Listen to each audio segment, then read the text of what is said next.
Good afternoon. We're very pleased. Thank you for joining us for this webinar. This is the first in a series of webinars that we're going to be doing for this year's World Energy Outlook. The topic of this one, to make sure you're in the right place, is for the new special report Outlook on Producer Economies. This was released on the 25th of October, and it's free to download at our website at iea.org. We're also going to be doing webinars for a series of different aspects of from the main World Energy Outlook. That report is going to be released on the 13th of November, and the schedule for these webinars will be announced shortly. I'm very pleased to be here. My name is Molly Walton, and I'm pleased to be joined with the two primary authors of this report who sort of led the work and did the analysis. With me, I have Tim Gould. He is the head of WEO Supply Investment Outlook Division.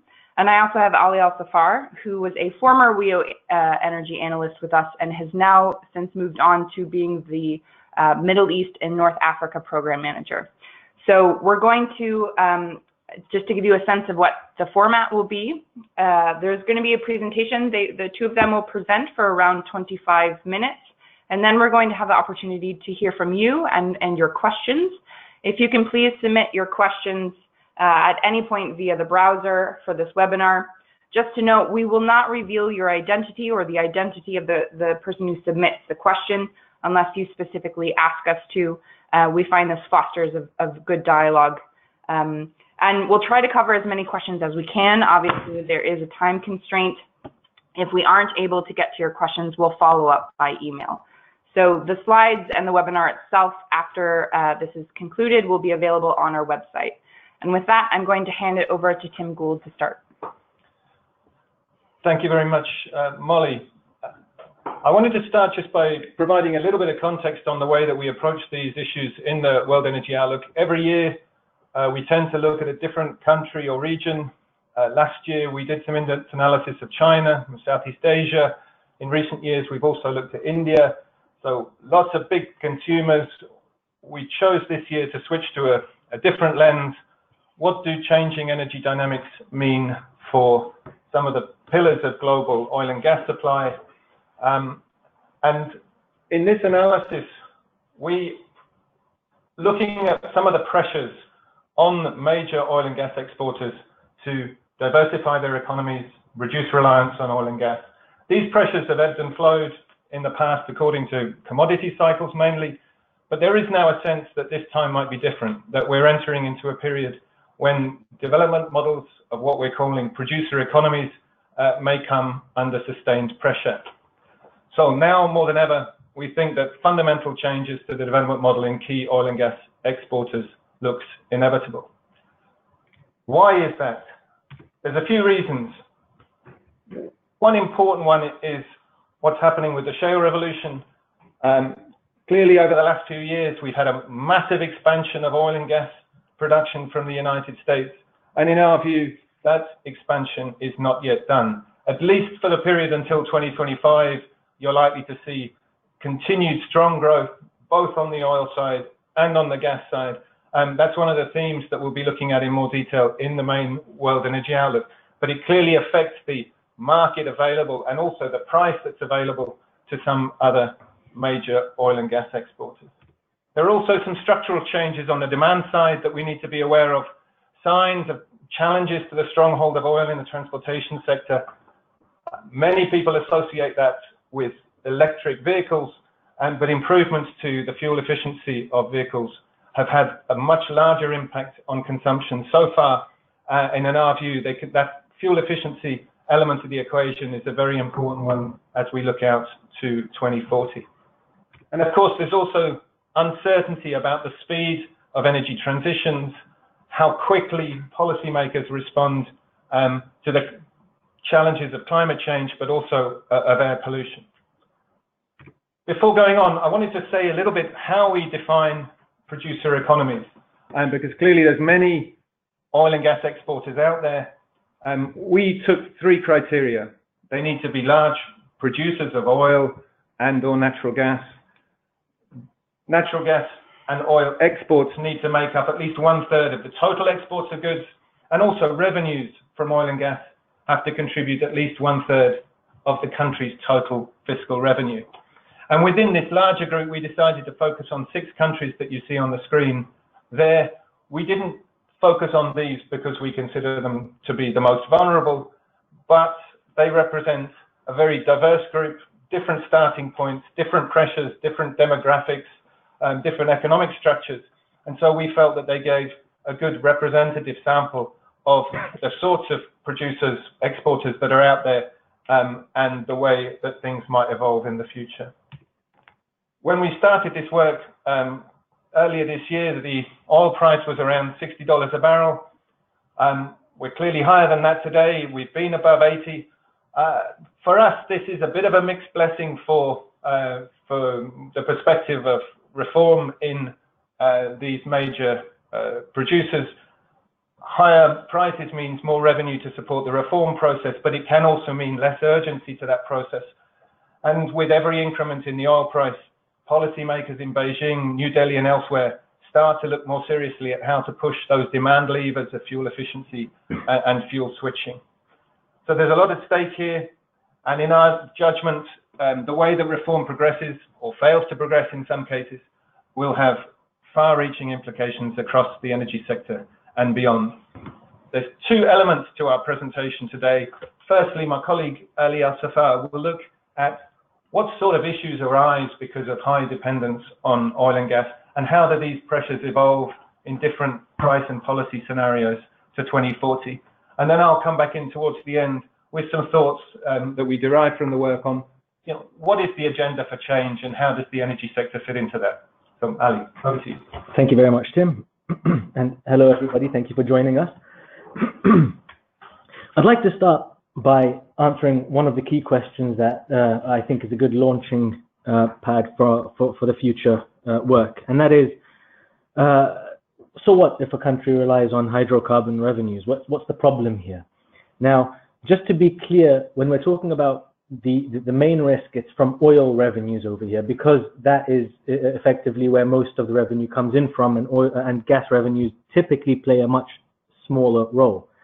And part of the answer to this lies in the inherent risk of the volatility in prices and the impact this has on the broader economy of producers. And what we saw in the exceptional bonanza between 2010 and 2014 is a good example of this. During that period, many producers saw their coffers fill up and responded to this by increasing their state spending. So this is on things like salaries, on entitlements, but also on capital expenditure, on projects, roads, infrastructure, hospitals, things like this. What's happened since 2014 is a pretty abrupt reversal of that trend. So the revenues decreased, and that translated immediately almost into reduced budgets. And because salaries are sticky, it's a little bit difficult to reduce an entitlement that's already been introduced. We found that capital expenditures are the ones that have had an outsized share of the cut. And what that has meant is that almost across the board, the non-oil economy of producer economies has suffered even more than the oil and gas sectors. So the decrease in economic output from non-oil and gas sectors was more than for the oil and gas sector itself. And that is a good indication of just how important oil and gas revenues are for the economy as a whole. Effectively, these revenues are recycled throughout an economy and feed their way into multiple different sectors. Now, I've mentioned the fact that in periods of higher prices, governments have tended to respond by increasing public sector salaries. But a fuller explanation shows that they respond by increasing the salaries, but at the same time, increasing the size of the public sector. This is what is typically seen in producer economy. And what this has meant is it's allowed economies to grow along a fairly unproductive pathway. So if you examine labor productivity across the Middle East and North Africa, you typically see that those without large hydrocarbons resources have quite a respectable record of growth, while those with oil and gas have lagged quite far behind. There are a number of explanations for this, but one of the most prominent is the tendency to add people and projects to the public payroll as a way of managing social or economic pressures. So in the case of Iraq, for example, the overall number of public sector employees has been rising very, very fast over the last 15 years or so, and now stands at around 3 million. So that's more than a third of the total workforce. Typically, that's meant a large reduction in the productivity of the workforce. Now, that has resulted in some pressures being seen after 2014, but at the same time, if we try to look forward, it really does suggest that we're reaching the end of the road if you take this as a model of development that recycles oil and gas rents directly into public sector jobs. It's still manageable for a number of countries. If you think of your smaller countries with relatively small populations, this model of growth probably isn't going to face too many strains in the future. But for others, for Nigeria, Iraq, Saudi Arabia, these are all countries that face huge demographic pressures. In Saudi Arabia, the population is growing fast, and around 60% of the total population is under the age of 30. And if you take that same number for Nigeria, it's around 70% under the age of 30. So just a measure of the demographic challenges that could lay ahead. So even in an environment like our main scenario in the World Energy Outlook, where demand for hydrocarbons continues to grow and prices rise and are held at a relatively high level, the revenue on a per capita basis is much more subdued and barely rises. What this means is that if a country wants to keep something like a third of its workforce on the public sector payroll, it becomes an ever more expensive proposition. Now, I've already mentioned Iraq, but assuming that same proportion of its workforce is kept in its public sector, the public sector wage bill rises to more than $70 billion by 2030. And that's more than 40% of its expected net income from oil and gas for that year. So it's clearly quite difficult to manage this, and it's not exactly sustainable, but it's impossible to argue that this is anywhere near sustainable in a world where either because of subdued demand or increased supply, prices trend lower in the future. So if we're looking at a lower price environment where prices hold at around $60 to $70 to 2040, then you're finding a large decrease in per capita net incomes in all of these countries. They don't recover to anywhere near their levels in 2010 to 2015. And under such a scenario, the cumulative loss in earnings would reach around $7 trillion in the countries that we've focused on, these 6 countries. So all of this is not really news to many of the countries that we're covering. They're well cognizant of the downsides of the approaches that they've based their economies on in the past, and they're increasingly introducing initiatives to try to help promote private sector growth going forward. Now, Tim is going to take you through the areas that we've identified that the energy sector could help in towards trying to achieve that aim. Thank you very much, Ali. As he mentioned just at the end there, the reform agenda is much larger than energy. We touch upon this in the analysis, but there's considerable scope for improvement in many of the countries concerned in the business environment and the conditions for private sector growth, the need to create a broader tax base and so on. Some countries are already moving in that direction. I mean, you've seen in the countries of the Gulf Cooperation Council now there's a 5% sales tax agreed across the board, but those kinds of measures are clearly going to be very important. What we wish to focus on, particularly with our analysis, is what about the energy sector? What role can a well-functioning energy sector play in supporting reforms and diversification? And in that sense, we looked at 6 areas. First of these, typically an important early diversification option is the possibility to get more value from hydrocarbons by investing further downstream, for example, in petrochemicals. This is already a priority for many producers. It's the largest industry outside oil extraction in many of the producer economies that we looked at. It's the basis for major new industrial cities, for instance, in Jebel and Yanbu in Saudi Arabia. And what that means is that in our projections, in our main scenario, the Middle East remains by far the largest source of crude oil supply to international markets. But if we look at the additional supply between now and 2040, and we look where that goes, the vast majority of that goes either into domestic refining or as a petrochemical feedstock. So only a relatively small share of that is available for additional crude exports. A second important point is the role of natural gas in supporting diversification. Sometimes natural gas has been a bit of a junior partner in this discussion, but it is very resilient across the different scenarios that we have examined. So when those policy pressures gain momentum, natural gas actually does relatively well compared with other fossil fuels.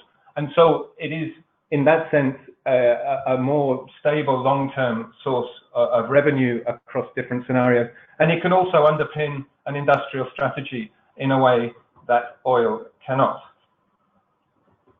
Third area that we look at is the cost-effective deployment of low-carbon energy. And in our view, this is a huge opportunity and a very much an underutilized one. If we want to look at, for example, at the Middle East, today you have around 90 gigawatts of oil-based generation capacity. Despite the massive solar resource, you have only around 1 gigawatt of solar. So that's, in our view, a very significant opportunity. Nearly 2 million barrels a day of oil currently used in the Middle East for power generation. And if it were actually priced at, as we show on the screen here, even at $40 a barrel, so well below the opportunity cost in today's oil market, unsubsidized solar would be displacing that very quickly. Now, a number of major producer economies are clearly conscious of that opportunity, and in the UAE and elsewhere, renewables play a big part in energy strategies. Of course, this can free up additional resources for export, but this is also a big opportunity to move towards a more optimized and efficient energy sector. In our projections, electricity demand in the Middle East increases at almost twice the rate of the global average. Solar is an exceptionally good way to meet that rising demand, particularly for areas like cooling, which is one of the areas that are expanding most rapidly. There's a very, very strong match between the peak in daily cooling demand, which tends to be in the early afternoon, and the peak in solar output.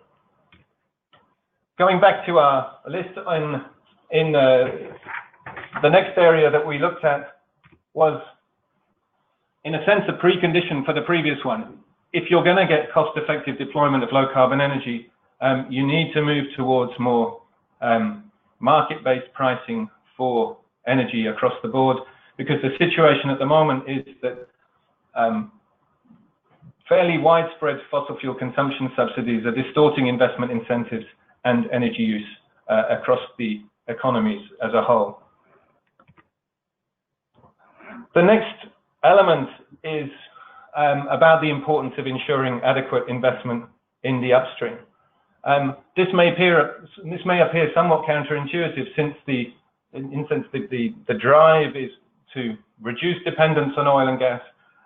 But as you see very clearly in Venezuela today, if you let investment fall away in the upstream, that deprives then the economy of the means that it needs in order to support economic activity elsewhere, and it has contributed towards Venezuela's own downward spiral.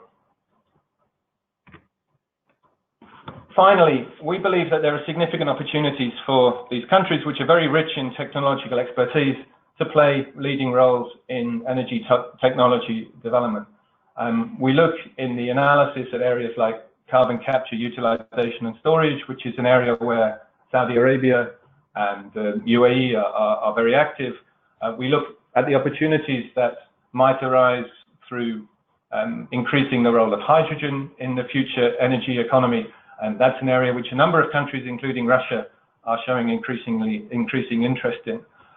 So it seems to us that there are real opportunities there for new partnerships, new ways for major producers to contribute to energy technology development in ways that could also be helpful in some sense to energy transitions. Finally, on this question about the role of energy, what we wanted to emphasize in this work is that these reforms, it's not a question of moving away from the energy sector, but using a well-functioning energy sector as a foundation for more diversified growth. In our view, even without subsidies, there are strong reasons to believe that these economies would retain a comparative advantage in energy and energy-intensive activities. Low production cost could equal a stable, low domestic price, especially for electricity and for natural gas. So a final set of thoughts on this. This slide shows the finding and development costs of all the oil produced in our main scenario to 2040. Two things to emphasize. One is this need for investment, the fact that these producers will be pillars of supply in all the scenarios in which that we examine. But the key point here is that this picture and the advantages inherent in this picture are no longer going to be enough with the world's changing energy dynamics to secure a prosperous future for the countries that we're looking at. So some concluding thoughts. Before putting these up on the screen, I just wanted to underline that when we were conducting this analysis, we worked closely and collaboratively with many representatives of academic institutions, research bodies, in some cases with official institutions and companies in the countries concerned. So we'd like to thank people for the outstanding support and insights that we received during these many discussions. But just to leave a few final concluding thoughts on the screen. No two resource-rich countries are alike, but in our view, all countries that rely heavily on oil and gas revenues are going to need to answer some very critical questions in a rapidly changing energy system. Old development models will need to change. This will not be easy, but it is really essential both for the well-being of the producers themselves and for global energy markets as a whole. As I was just mentioning, reform does not mean leaving energy behind. It's about making efficient use of energy as a platform for development. And finally, some of the opportunities that open up as people adapt to the changing face of energy worldwide. And with that, I will pass it across to Molly, who will lead us through the question and answer session. Thanks very much, Tim and Ali. That was an excellent discussion, and I'm looking forward to hearing some of the questions and your answers to those.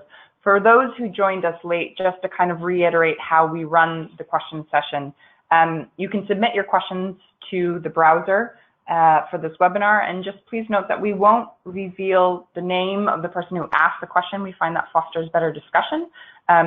So as you think of your questions, please feel free to submit them. And just to kind of start off with a question for you both, you know, Iraq has a new government, and so just, you know, curious about what the IEA thinks, if it has any thoughts about the prospects for this new administration to develop a more diversified economy. Thanks, Molly. I'll take that question on Iraq.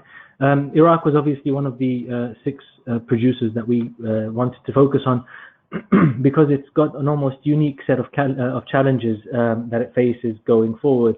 It's a relatively populous country. It is a relatively large producer, but it's probably the most dependent of all the countries that we focused on oil and gas revenues.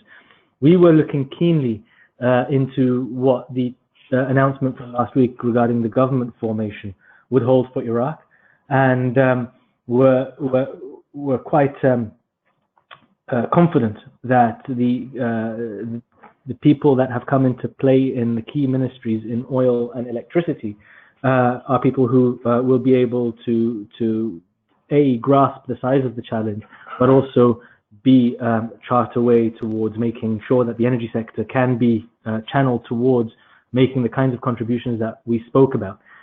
We've dealt quite closely with both the ministers, and actually the Minister of Electricity was a reviewer of this work and came to our workshop in April, and even preliminary talks with them do give us some optimism over the movement going forward. There are plenty of challenges, but also, given the importance of that country, plenty of opportunities in Iraq. Great, many thanks, Ali.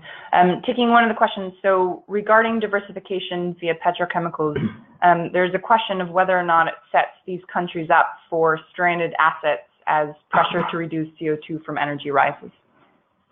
Yeah, thanks. It's obviously a very interesting perspective on, the changing energy dynamics. I mean, if that's going to affect oil demand, is it not going to affect petrochemical demand, demand for petrochemical feedstocks as well? And there's a few considerations there which suggest that, in fact, demand for oil as oil products as petrochemical feedstocks might be more robust even in a deep decarbonization scenario. Let's remember that the feedstocks are non-combustion uses of oil, and so to the extent that they're then embedded in chemical products, they're not associated with any direct emissions. So in our projections, demand for oil products as petrochemical feedstock, it's one of the more robust sources of oil demand. It continues to rise even in our sustainable development scenario, which is a scenario compatible with the Paris Agreement, fully in line with the Paris Agreement. So that's the reason why some producer economies feel that moving into those, or relying more on those non-combustion uses, and can be something of a hedge against risks arising from changes on the transportation side. That said, this is not a risk-free option by any means. Many countries, including major producers, the US is a great example around the Gulf Coast, but also major consumers, China, are stepping up their own investment in petrochemical facilities, and the market could get reasonably crowded. You can quickly lose the advantages of relatively cheap feedstock, as you have in the Middle East, if you have cost overruns or if you don't have the necessary skilled expertise required to make these facilities work efficiently. So we certainly wouldn't suggest that this is an option that applies across the board, but it is one that is seen by many producers as a way to manage the risks in a rapidly changing energy world. Great, thanks, Tim. Another question for you. Has there been much thought about how much room there is for fossil fuel production in a Paris Agreement world? Yes, certainly. One of the stress tests that we made in this analysis was with our sustainable development scenario, that is a fully Paris compliant scenario in which oil demand peaks around 2020, and by the 2030s it's declining at more than 1.5% per year. Gas demand does rise from today, but rises much less than in our main scenario. So that puts a lot of pressure on these economies. There is, though, still the need for upstream investment, even in that kind of Paris compliant scenario. And the reason for that is that the declines that we see from existing production are that much greater than the declines in demand. And what that means in practice is that even in a case where oil demand is falling, your production from your existing assets is falling much faster. There's a gap that needs to be filled with new projects. And with these countries being at the bottom of the, or close to the bottom of the global supply cost curve, it becomes evident that they are reasonably well positioned to take up some of those investment opportunities. That said, we are talking about countries that are low cost, but also they rely for the moment on a relatively high oil price. And that's because it's not just the question of the cost of getting the oil out of the ground, it's also some of the costs that are associated or that you need to some of the employment implications, healthcare, education, and so on. So insofar as all of those important elements of public expenditure depend on oil revenue, then you could imagine that a lower demand scenario, a lower price scenario could exert very strong pressures on these economies if reforms do not take hold. Great. We're getting quite a few questions around sort of subsidies. So Ali, I'm curious, to what extent do you think oil-producing countries would be willing to eliminate subsidies given some of the political costs that such action might have? So yes, I'm seeing a number of these questions coming up on subsidies, and it's an excellent question. What we've seen since 2014 is that the lower oil price, because of the fact that it put a squeeze on fiscal budgets, has driven this imperative towards subsidy reform. And we saw across, for example, the Gulf Cooperation Council, an increase in domestic pricing for some fuels. Electricity has lagged behind a little bit, but there has been that movement, driven by two things actually. The first is that squeeze on fiscal budgets, and the second is the fact that when oil prices are low, the cost of removing that subsidy is lower as well. What remains to be seen, and something that we're trying to look at closely, is how these dynamics go, evolve once oil prices are a little bit higher. Once oil prices are higher, the fiscal budgets are a little bit more bloated. They can afford to forgo some of that revenue, and it might relax some of the imperative. So far, most countries have held steady and have said that subsidy reform is an important part of their reform efforts going forward. But how this evolves, it's important that countries basically maintain that steady course even as oil prices trend higher as they are now. Can I just add on this point on the subsidy reform? What we try and recognize in the analysis is that subsidy pricing reform on its own is a fairly blunt tool, and it comes with risks. It comes with risks to industrial competitiveness. It comes with risks on the social consumer side. So we try and make the case for pairing pricing reform in an integrated package, also with the supply of more energy efficient products. There's a lot of interest in how, with the lower cost of some renewable technologies, how you can also pair up pricing reforms in the electricity sector with the availability of relatively low cost renewable options. I think that's particularly interesting in some African economies where you can start to displace, diesel-based generation with relatively low-cost solar in many cases. So that's an additional consideration, and I think that's going to be an important part of the subsidy reform debate in the coming years. Great. Taking another question. So much of the focus in this report is on sort of the Middle East, but what's the story for Russia, and sort of how are the risks and opportunities different? And one of the things I mentioned at the start of this webinar is that each of the producer economies that we look at has its own specificities, and even within the Middle East there are multiple variations between Iraq, say, and the UAE and Saudi Arabia. Russia's again a category apart. There you have a slightly lower contribution of oil and gas revenue to the federal budget. It's around 40%. But if you include the regional budgets, so the budgets, so you took it from the consolidated perspective, it's even lower than that. Russia has also weathered the storm reasonably well in recent years, helped in part by depreciating currency and a sizable buffer of savings that have now been depleted, but which are being built up again, thanks to a new fiscal rule which has been in place since last year. But Russia also faces some challenges which I think are recognizable across different economies, challenges with productivity. The economy was already slowing before the 2014 fall in the oil price. You've got plenty of issues there with the quality of the investment climate. But the distinctive element with Russia that I think we need to have in mind is that the demographic challenge in Russia is completely different from the one that we've been talking about in relation to Saudi Arabia, Iraq, or Nigeria. Birth rates in Russia fell substantially in the 1990s.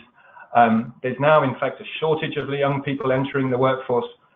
So the problem for Russia is how a relatively small working age population can sustain the economy.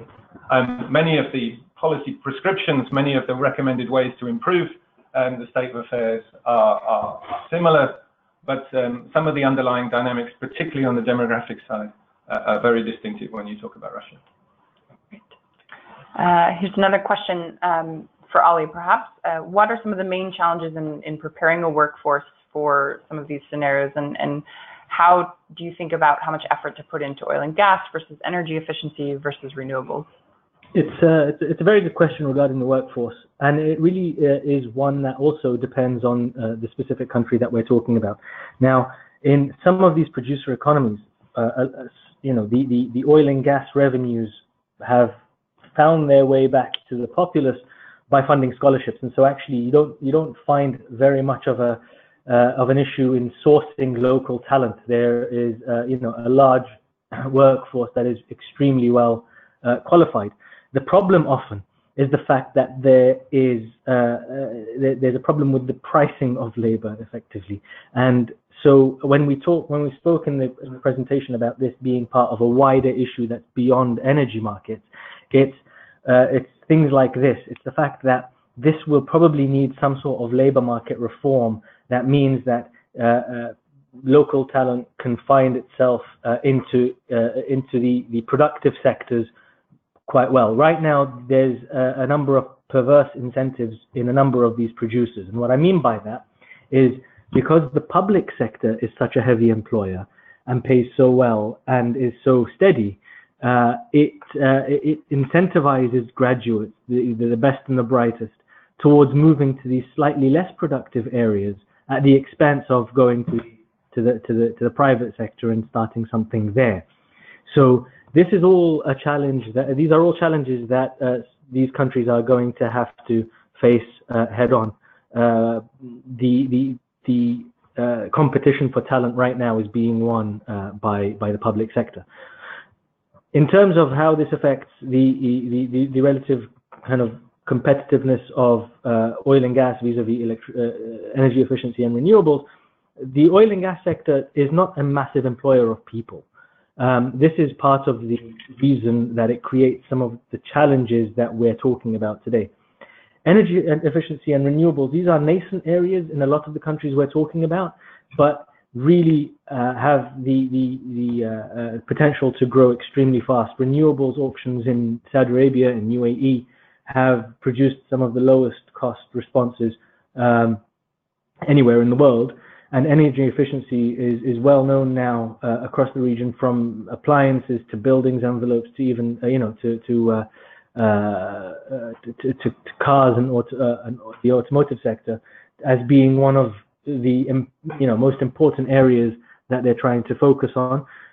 So it's not going to be a competition there necessarily, and in fact, the cadre of talent that has been established in some of these countries in the oil and gas sector is now moving towards secondary and tertiary areas that can help propel further industry. So it's a source of talent rather than a competition for it. Great. Tim, I think a question for you, looking at sort of the infrastructure of Power of Siberia gas pipeline and how East Siberia extracted natural gas will influence some of the geographical complexity of North Asia, specifically thinking about China, South Korea, and others. Thanks very much, Molly. So this is a kind of different type of diversification discussion, when you look at Russia gas export, at the moment it's highly dependent on the European market, but with time, and particularly with the opening up of the new Siberia pipeline to China, there is that element of geographical diversification, and that's reinforced by Russia's move into LNG, especially with the startup of the Yamal LNG, some more projects coming on in the Arctic, presumably in the next few years. Russia is, in the analysis we looked at different large gas resource owners, comparing Russia with Qatar and a country like Turkmenistan. Qatar is clearly the best position to respond to a changing international gas market, reliant on LNG, able to supply LNG really to whomever it chooses. Russia is gradually moving towards a more diversified portfolio of export, but of course it's limited by the rigidity of its pipeline infrastructure. Turkmenistan is in an even more disadvantageous position in a sense, landlocked in the middle of Eurasia, entirely reliant on pipelines to get to market.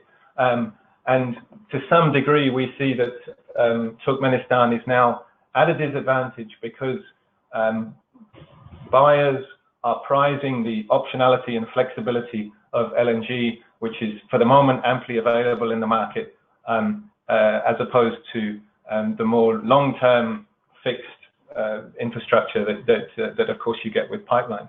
And the question is also about what this might mean for some of the destination markets.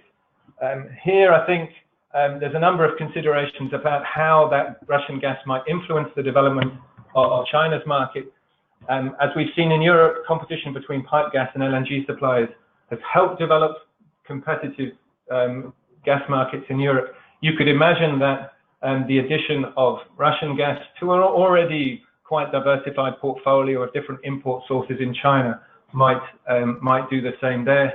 There's a number of caveats though on this.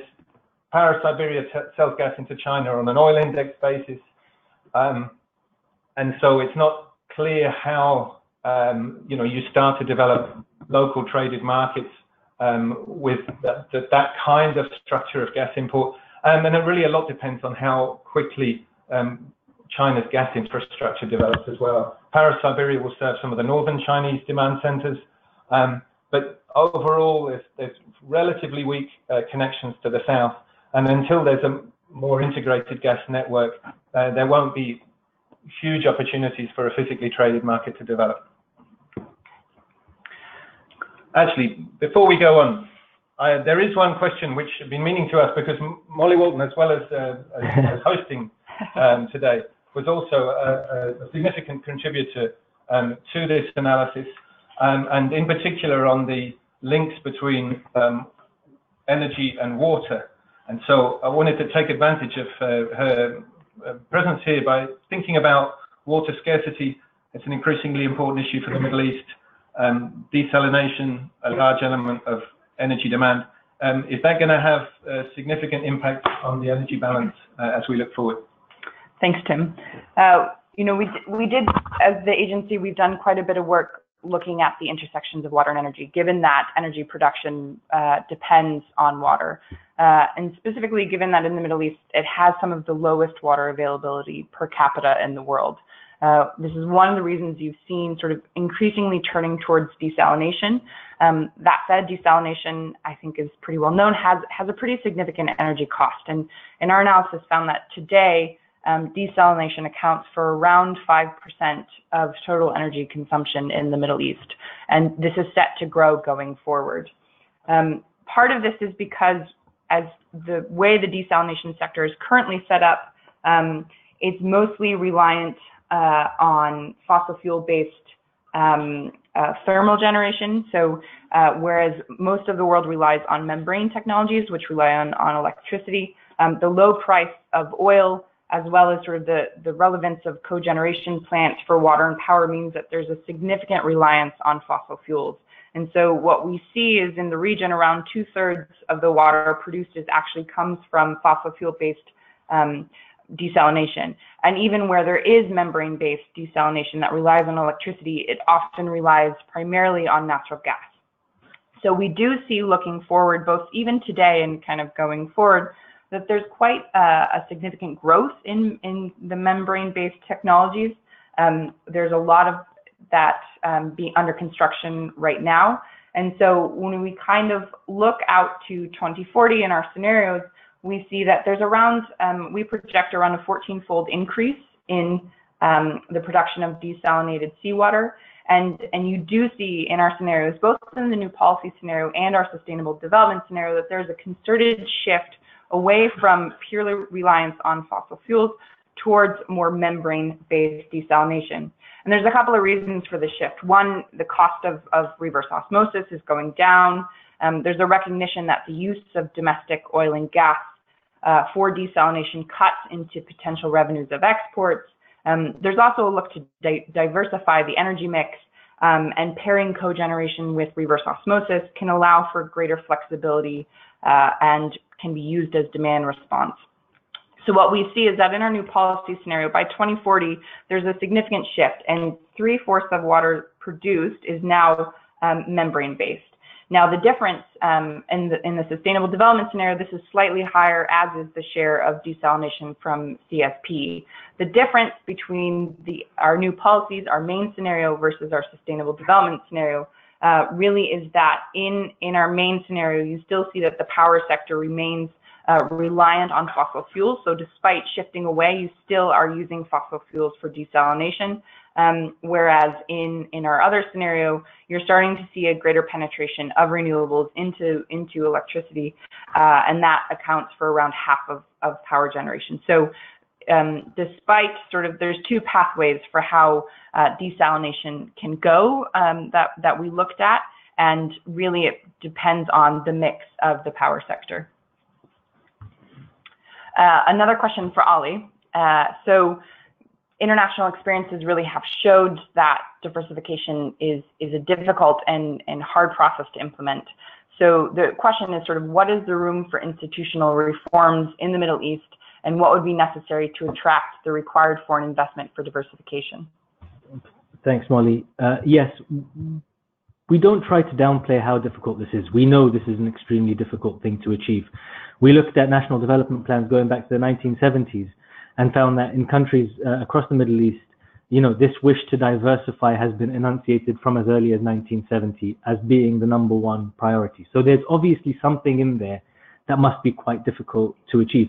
And part of it is the fact that the incentive to change is heightened at a time when oil prices are low, and it diminishes when oil prices are high. So effectively, when oil prices are low and you don't have the capital to be able to implement the change that you need to do,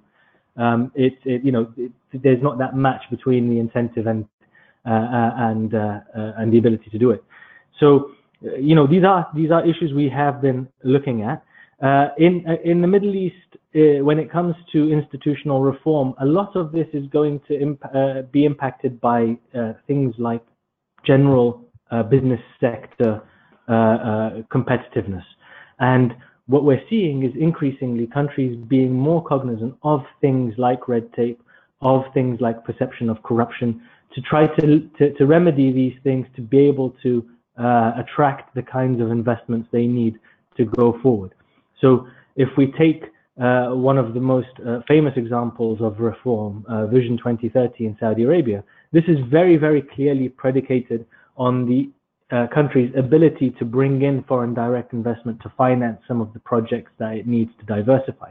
So it's predicated on something like a 5.6% of GDP per year increase in FDI. At the moment, in the past year, FDI was something like 0.2% of GDP. So there's a huge amount of ground to be made up.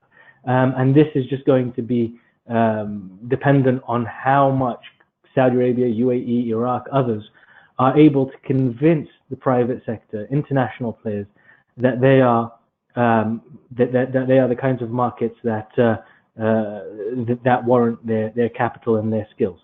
So just to sum up, this is an area that governments are increasingly aware of and that they're trying to do something for. It's just extremely difficult, and you know, they're moving ahead and know the weight of history, and do recognize that this time is different.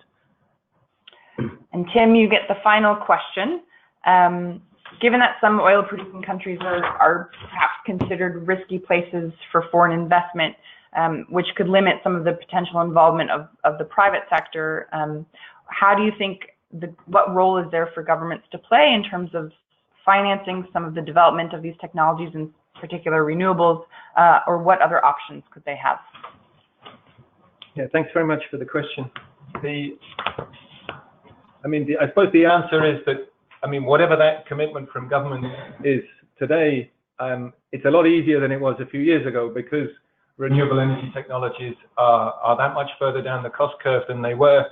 If you look at some of the results of auctions in UAE, in Saudi Arabia, but also in parts of North Africa, you get a very clear picture that these are becoming some of the least cost options for new generation. You're not talking about a significant subsidy burden on the government, especially if you have a move towards market-based pricing for hydrocarbons. And that said, policies matter a great deal.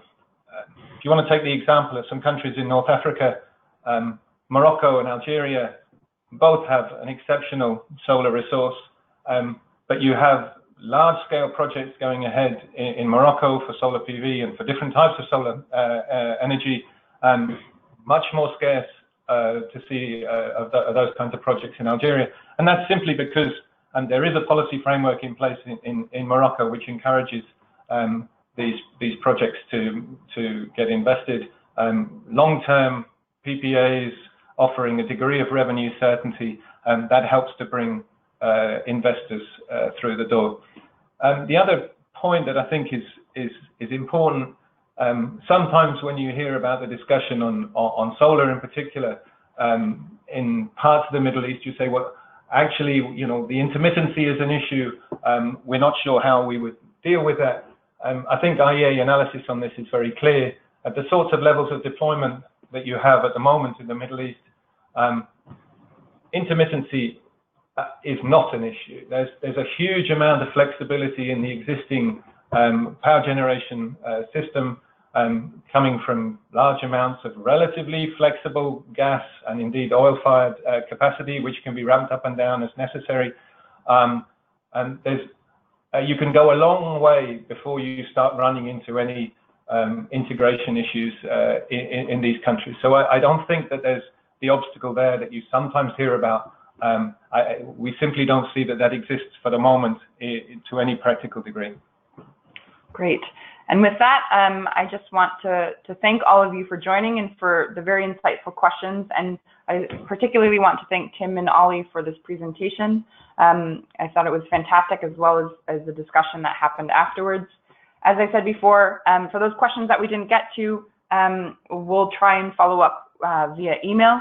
And then also, just as a reminder, the report that was discussed here today is available for free on our website, and we will post the slides as well as this webinar so you can listen to it again on our website afterwards. And hopefully we'll see more of you in the future for the other WEO webinars that will be forthcoming in the coming weeks. Thanks.